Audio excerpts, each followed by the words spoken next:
साध संगत जी, यह साखी सतगुरु नानक देव जी के समय की है, जब सतगुरु नानक संसार का भला करते हुए एक वृक्ष की छाया में नदी के तट के किनारे जाकर बैठ गए। यहाँ पर एक मछेरा मछलियाँ पकड़ रहा था। अपना जाल नदी में फैलाकर मछलियों को अपने जाल में फंसा रहा था। तो ये सारा दृश्य सतगुरु नानक वहाँ पर बैठे देख रहे थे। और वहाँ पर एक राजा जंगल में से होता हुआ अपनी भूख मिटाने के लिए एक हिरण को मारकर उसके मांस को पकाने लगता है। और ये सारे दृश्य को देखकर सतगुरु नानक ने हम संसारी लोगों को उपदेश दिया है।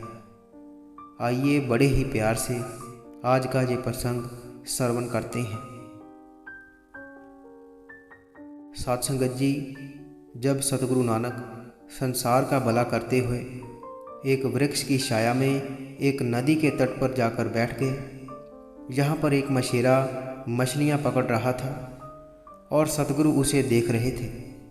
तो जब सतगुरु ने देखा कि वह अपना जाल बिछाकर नदी में से मछलियाँ पकड़ रहा है, तो उसके जाल में जो मछलियाँ फंस रही थी उनकी तड़पती हुई हालत को देखते हुए सतगुरु नानक हम संसार वासियों को उपदेश करते हैं, जो कि श्री गुरु ग्रंथ साहिब में अंग 439 में दर्ज है, जिसमें सतगुरु हम संसार वासियों को समझाते हैं कि जीव अपने लिए और अपने घर परिवार के लिए कितनी कड़ी मेहनत करता है, धन एकत्रित करता है, अपनी पत्नी और अपने अन्य सगे संबंधियों को प्यार करता है, दिन रात काम करता है और कोशिश करता है कि वह धनी और स्वस्थ बना रहे, और ये मानने लगता है कि वह अमर है, यानी कि वह कभी नहीं मरेगा। सतगुरु कहते हैं ये केवल मोह माया के कारण ही होता है। तो सतगुरु फंसी हुई मछलियों को देखकर हम संसार वासियों को उपदेश करते हैं, ओ मेरे मन, मेरी प्यारी जीवात्मा, तू क्यों मोह माया के जाल में फंसी पड़ी है। अगर तू सदा ही रहने वाले वह मालिक जो जगत का ईश्वर है, जो स्थिर है, वह तेरे मन में बसता, तो तुम क्यों काल के बिछाए हुए जाल में फंसती। और सतगुरु कहते हैं, हे मेरी प्यारी जीवात्मा, जब तू काल के बिछाए हुए इस जाल में चारे के लालच में फंस जाती है और उस सागर रूप उस ईश्वर से बिछड़ जाती है, तो तुम बहुत रोती हो, जैसे कि एक मछली पानी से बाहर आकर तड़पती है, आंखें भरकर रोती है। ओ मेरे मन, जैसे मछली को चारा डाला गया था, वैसे ही तुझे संसार का ये मोह रूपी चारा मीठा लगता है। परंतु जब तू काल के बिछाए हुए जाल में फंस जाती है, तब तुझे यह एहसास होता है कि जिस मोह में तू पड़ी हुई थी वह झूठा था। ओ मेरी प्यारी जीवात्मा, तू करतार के चरणों में अपना शीश झुका दे, उसका सिमरन कर, तभी तेरा कल्याण हो सकता है। तो साध संगत जी, उसके बाद सतगुरु नानक करतार के नाम की कीर्ति करते हुए और संसार में उसका ज्ञान फैलाते हुए, उसके नाम का प्रचार करते हुए कुरुक्षेत्र पहुँचे। और जब सतगुरु नानक कुरुक्षेत्र पहुँचे तो वहाँ पर एक धार्मिक मेला चल रहा था, क्योंकि जब ग्रहण शुरू होता है तो लोग पवित्र स्नान करते हैं और गरीबों में दान बांटते हैं। तो जब सतगुरु वहाँ पर पहुँचे तो सतगुरु करतार के नाम में लीन थे और पाई मर्दाना अपना दिव्य संगीत बजा रहे थे।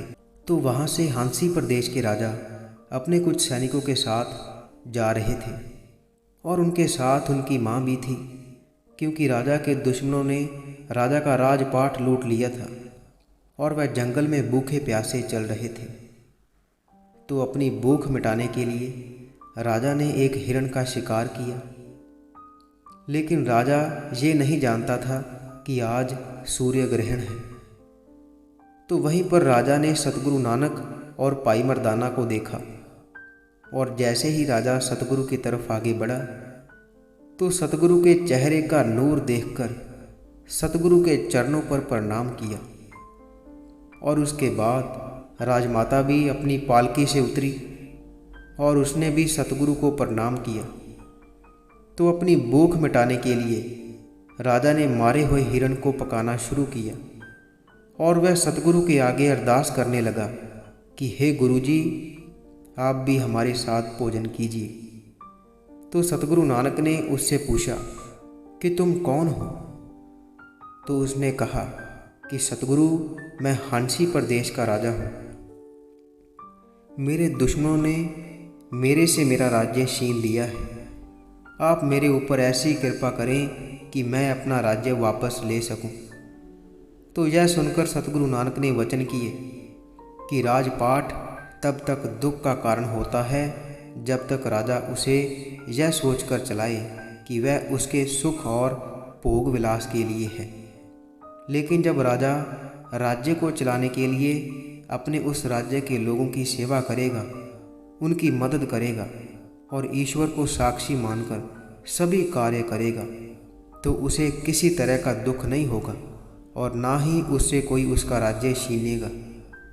और सतगुरु ने कहा, हे राजन, यदि तुम लोगों की भलाई करते हो, अपने राजपाट को चलाओगे, तो तुमसे तुम्हारा राज्य कोई नहीं छीनेगा और तुम्हारा छीना हुआ राज्य तुम्हें वापस मिल जाएगा। तो साध संगत जी, दूसरी तरफ हिरण का मांस पक रहा था और उसकी गंध आसपास फैल रही थी। तो मांस की गंध का पीछा करते हुए गांव के लोग वहीं पर आ गए जहां पर मांस पक रहा था और उनके बीच कुछ ब्राह्मण भी थे जिन्होंने मांस को पकते हुए देखा और कहा कि घोर अनर्थ हो रहा है। आज सूर्य ग्रहण है और ये मांस का सेवन कर रहे हैं, मांस को पका रहे हैं। यह हिंदू धर्म के नहीं लगते। इनसे पूछा जाए कि इनका कौन सा धर्म है। तो साध संगत जी, यह सुनकर सतगुरु नानक ने कहा कि भोजन इसलिए पकाया जा रहा है ताकि इनकी भूख मिट सके। तो सतगुरु के वचन सुनकर वह ब्राह्मण सतगुरु को मारने के लिए आगे बढ़ा। तो सतगुरु ने कहा कि आपके धर्म के अनुसार अगर सूर्य ग्रहण में हिरण को मारना पाप है, तो एक मनुष्य को मारना और भी बड़ा पाप है।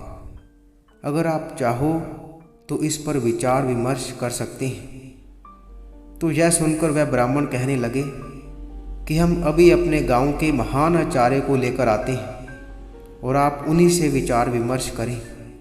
तो जब गांव वाले जाकर अपने आचार्य को लेकर आते हैं, जिनका नाम भी आचार्य नानक होता है, तो वह क्रोधित हुए सतगुरु नानक के पास आते हैं और वह आचार्य सतगुरु से कहते हैं कि आदि काल से ही सूर्य ग्रहण में भोजन पकाना मना है, लेकिन आप तो जहाँ मांस पका रहे हैं, यह तो घोर पाप है।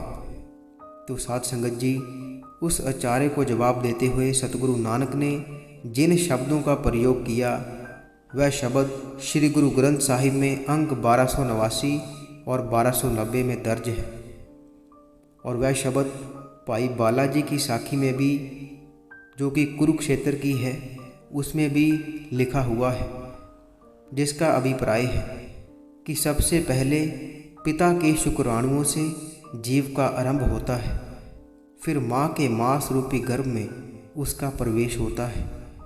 जब पुतले में जान पड़ती है, तभी जीव रूपी मांस मुंह में मिलता है। इस शरीर की गर्त यानी कि हड्डी, चमड़ी और अन्य कोशिकाएं सभी मांस से ही बनती हैं।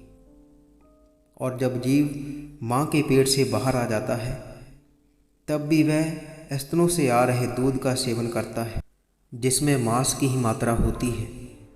तो जीव का मुख भी मांस का होता है और जीवा भी मांस की होती है और मांस से ही वह सांस लेता है। और जब वह जवान हो जाता है, उसका विवाह हो जाता है, तो स्त्री रूप में वह मांस को ही घर लेकर आता है और फिर मांस से ही मांस पैदा होता है। तो उसके बाद सतगुरु कहते हैं कि मांस खाने या ना खाने के निर्णय की जगह अगर जीव को एक पूर्ण संत महात्मा की शरण मिल जाए तो उसका इस संसार में आना सफल हो जाएगा। नहीं तो जीव का जन्म से मृत्यु तक माँ से इतना गहरा वास्ता पड़ता है जिससे कि उसकी मुक्ति नहीं हो सकती। और सतगुरु कहते हैं, हे नानक, इसकी चर्चा से सिर्फ हानि ही होती है। और सतगुरु नानक उस पंडित से कहते हैं कि हे पंडित, तू मास मास कहकर इसकी चर्चा करता है, लेकिन ना तो तुम्हें अध्यात्म की समझ है और ना ही ध्यान की कोई समझ है। तो सतगुरु नानक की यह बात सुनकर वह पंडित सतगुरु से कहने लगता है कि हमारे धर्म ग्रंथों में तो यही लिखा है कि मांस का सेवन करना पाप है। तो सतगुरु उसे कहते हैं कि इसकी चर्चा करना ही बेकार है।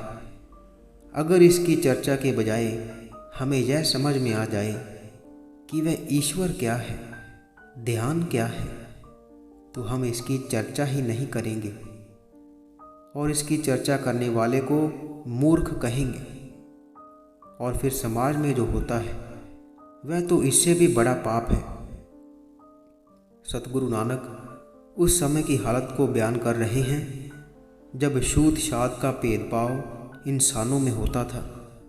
और ये भेदभाव इतना था कि छोटी जाति के लोगों को मौत की सज़ा तक सुना दी जाती थी। और फिर सती प्रथा थी जिसमें स्त्री को जिंदा जला दिया जाता था। और आज भी समाज में बहुत सारी ऐसी ही बुराइयां हो रही हैं।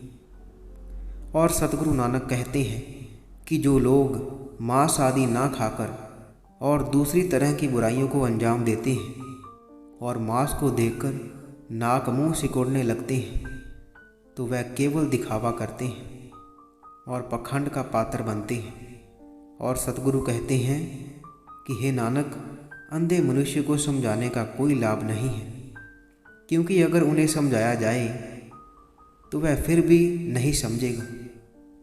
अगर कहो तो अंधा कौन है? अंधा वही है जो अंधों वाले काम करता है, जिसमें समझ नहीं है। सतगुरु कहते हैं, सोचने वाली बात है कि जो जीव मांस से पैदा हुआ है और वह मांस से ही परहेज कर रहा है, उसके बारे में चर्चा कर रहा है। जब रात में स्त्री पुरुष इकट्ठे होते हैं तब भी वह मांस से ही बावबुक करते हैं। हम सभी मांस के पुतले हैं, हमारा आरंभ मांस से हुआ है। परंतु ज्ञानी पंडित मांस की चर्चा करते हैं और अपने आप को समझदार साबित करने की कोशिश करते हैं। और सतगुरु कहते हैं कि हे पंडित, तुम बहुत चतुर हो, क्योंकि तुम्हें मांस से संबंधित किसी तरह की समझ नहीं है और तुम इस विषय पर चर्चा कर कर दूसरों को समझाते हो और ज्ञानी होने का दावा करते हो। तो सतगुरु कहते हैं कि पानी से ही सारा संसार बना है, पानी से ही अनाज पैदा होता है और पानी कहता है कि मेरे द्वारा ही हर चीज़ का जन्म होता है। तो सतगुरु कहते हैं कि अगर तू सच्चा त्यागी है तो वह सब छोड़ दे जो पानी से पैदा हुआ है। तो सतगुरु के यह वचन सुनकर वह पंडित भावुक हो जाता है और कहता है कि मैंने जितने भी धार्मिक शास्त्रों की शिक्षा ली और अपने अभ्यास से मैंने यह जान लिया कि एक दिन मानव रूप में नानक नाम से मेरे पास एक संत आएंगे। यह बात सोचकर मैंने अपना नाम नानक रख लिया था और आज मुझे मेरे नानक मिल गए हैं। आप ही देह रूप में ईश्वर हो। तो साध संगत जी, इसके बाद वह जो कढ़ाई में मांस बन रहा होता है वह सतगुरु की कृपा से खीर बन जाती है और सतगुरु उसे सभी में बांटने का हुक्म देते हैं। तो साध संगत जी, यह सब संत महात्माओं की लीला होती है, उनके समझाने का तरीका होता है ताकि जीव किसी दुविधा में ना पड़ा रहे कि अगर वह मांस नहीं खाता तो वह बहुत आस्तिक है। इसलिए सतगुरु हमें समझाते हैं कि भाई, जीवन में गुरु का होना जरूरी है, क्योंकि अगर जीवन में गुरु की शरण हमें मिली होगी तो हम ऐसे विषयों पर विचार ही नहीं करेंगे, क्योंकि गुरु हमें वह समझ प्रदान कर देता है जिसकी मदद से हम इन सब वादों और विवादों से ऊपर उठ जाते हैं। सतगुरु नानक कहते हैं कि अगर मांस खाने या ना खाने के निर्णय की जगह हमें एक पूर्ण संत सतगुरु की शरण मिल जाए तो हमारी सभी दुविधाएं खत्म हो जाएंगी और हमारा इस धरती पर जन्म लेना सफल हो जाएगा। साथ संगत जी, इसी के साथ हम आपसे इजाज़त लेते हैं। कल मिलेंगे ऐसी ही एक रूहानी साखी के साथ। अगर आप रोज़ाना रूहानी साखियाँ सुनना पसंद करते हैं तो आप इस चैनल को सब्सक्राइब कर लीजिए और साथ ही बेल आइकन पर भी ज़रूर प्रेस कीजिए, ताकि हम जैसे ही नई साखी अपलोड करेंगे उसकी नोटिफिकेशन आप तक पहुंच जाया करेगी। और अगर आप रूहानी साखियाँ पढ़ना पसंद करते हैं तो आप हमारी वेबसाइट www.संतवचन.com पर जाकर पढ़ सकते हैं, जिसका लिंक वीडियो के डिस्क्रिप्शन में दिया हुआ है।